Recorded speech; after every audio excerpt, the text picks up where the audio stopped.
এটা বস্তু চাওকচোন, এই দেখছি না, এই উৎপাত দেখছি না। ভাত খাবা বসলো, ভাত খাবা বহুতে এগলা উৎপাত করছে। এই উৎপাত কিন্তু স্বামীর নহয়, শাহুমাৰ উৎপাত। দেখাত কিন্তু একদম বিৰাট মিষ্টি মিষ্টিকৈ কথা কয়, একদম ধুনীয়া কথা কয়, একদম মিহি মিহিকৈ কথা কয়, মানুহ মুহি দিব একদম। মানুহে ভাবিব বা বিধান মৰমীয়া,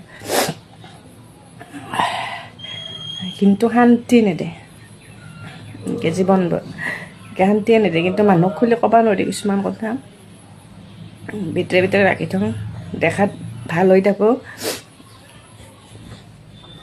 কিন্তু নাই অন্তৰেদি বিৰাট হিংসই খা তাৰমানে। এটাকে একলা চিনি পায়, এটা পুতেকতে এটি গৈছে, এটিকো খেদব হেন পাইছোঁ ৰ।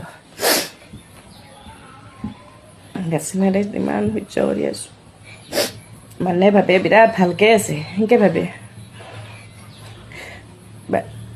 এটা পুতেকক একো ক'বাই নোৱাৰে, ঘৈণীয়েকক কিবা ক'লে তাৰমানে মাৰবা খোজে, একো ক'বাই নোৱাৰে। সেইকাৰণে কিবা সেই কৰিলে আগুৰি থাকে, বস্তুগিলা উলিয়াই লৈ দিয়ে। আৰু আমি কিন্তু কিবা ৰান্ধবা চান্ধবা লাগিলে বস্তুগিলা নোহোৱা কৰি থৈ দিয়ে, লোকে থৈ দিব, সেনেকৈ বদমাইছ, ইমান বদমাইছ। তথাপিতো এনেকৈ চলি আছোঁ, বেলেগ হৈ খালোঁ, তথাপিতো শান্তি নাই তাৰমানে, বিৰাট অশান্তি দি আছে। যি মিঠা মাত দিব